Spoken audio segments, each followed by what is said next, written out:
Olá, tudo bem? Bom, vamos falar um pouquinho sobre a questão da realidade, tá?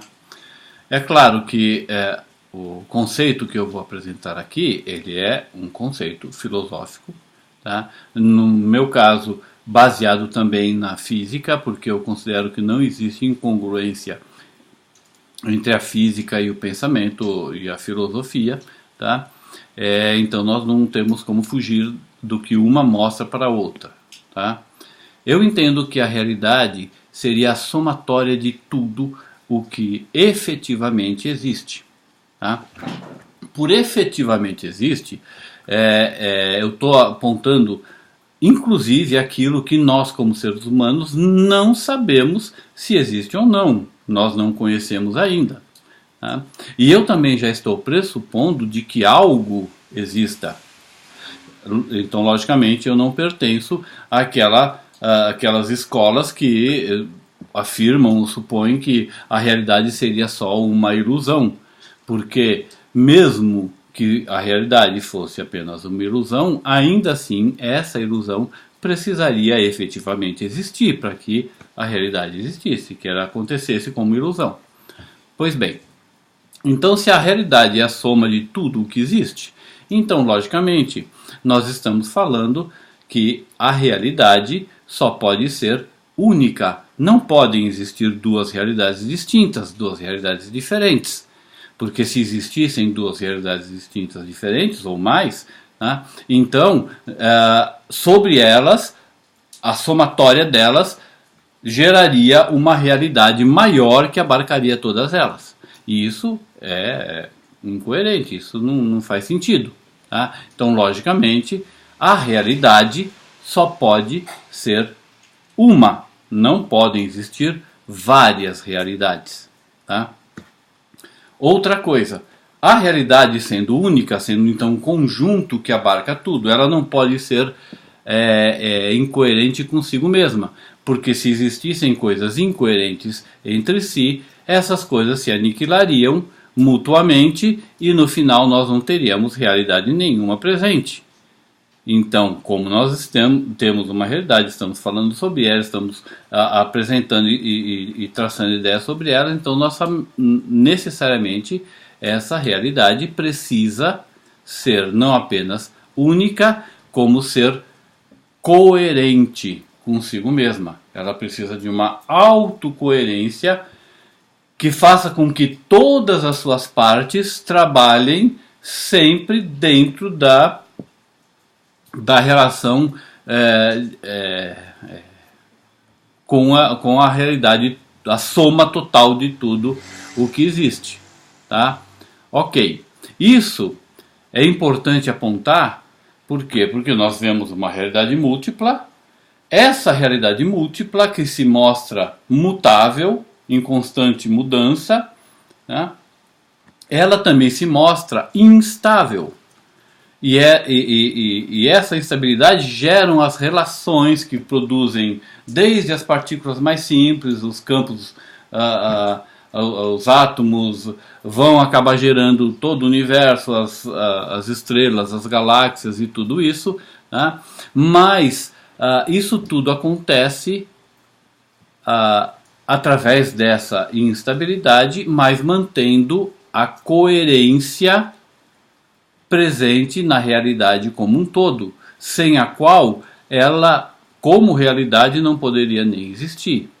Então, todas essas mudanças que nós vemos, elas se mostram sempre coerentes quando olhadas em sua base mais fundamental. E essa coerência, ela começa sempre por uma coisa muito básica que já foi até apontada por Kant, que é a relação espaço-tempo. Não existe nada que se manifeste na realidade, absolutamente nada que possa se manifestar dentro da realidade e que esteja desassociada da relação espaço-temporal. Tá? Sejam as partículas, os campos de energia, sejam as estrelas, galáxias, o próprio universo, até mesmo chegando no ser humano na questão da imaginação, da consciência, dos sentimentos, das sensações, das emoções, do pensamento, até da criação imaginativa. Tudo isso está sempre se manifestando dentro de relações espaço-temporais. Sem isso, nada se manifesta como real. Porque se manifestar sem essa relação espaço-temporal seria incongruente com a realidade maior. Então nós já vimos que a realidade precisa ser coerente, não pode ser incongruente. Tá? Dessa forma, nós chegamos a perceber que a realidade, ela sendo única, ela sendo coerente, ela possuindo essa instabilidade interna que faz com que vários eventos aconteçam, estabelecendo relações sempre presentes dentro dessa matriz espaço-temporal, tá? Nós acabamos percebendo que a realidade, ela obrigatoriamente também tem que se mostrar aumentando constantemente de complexidade, se desenvolvendo, se expandindo, inclusive por isso é que nós percebemos que o próprio universo se expande, ele não tem como ser imutável, não tem como ser fixo.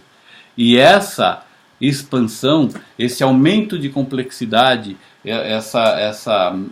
esse aumento de relações também se manifesta em nós, por essa coerência, como seres humanos, como seres conscientes e com autopercepção.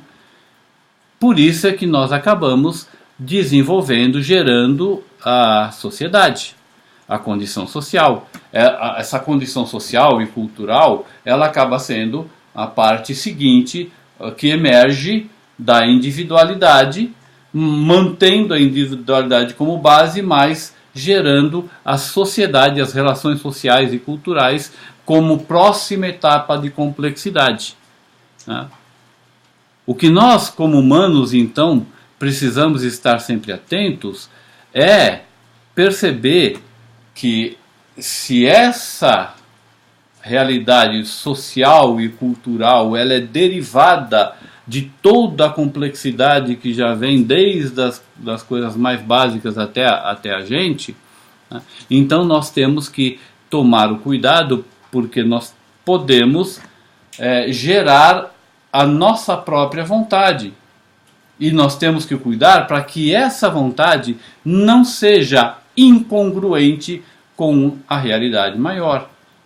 Tá? Pois se nós fizermos isso, nós só vamos gerar para nós mesmos sofrimento e o final inevitável. Tá? Então, se nós quisermos construir uma sociedade que seja mais justa, mais plena, que abarque todas as pessoas, então essa sociedade ela precisa ser congruente, coerente, e ela precisa estar pautada pela percepção dessa realidade maior, que é mutável, né? Não é fixa, é probabilística, é aberta a possibilidades dos mais diversos tipos, né? Mas que inevitavelmente irá arrancar de si tudo o que seja incongruente com a própria realidade. Então é assim que eu vejo essa questão, tá? E estou trazendo para vocês poderem pensar, analisar, concordarem ou discordarem, apresentarem as suas considerações, tá? E na próxima oportunidade vamos abordar algum outro assunto. Aguardo então. Até mais.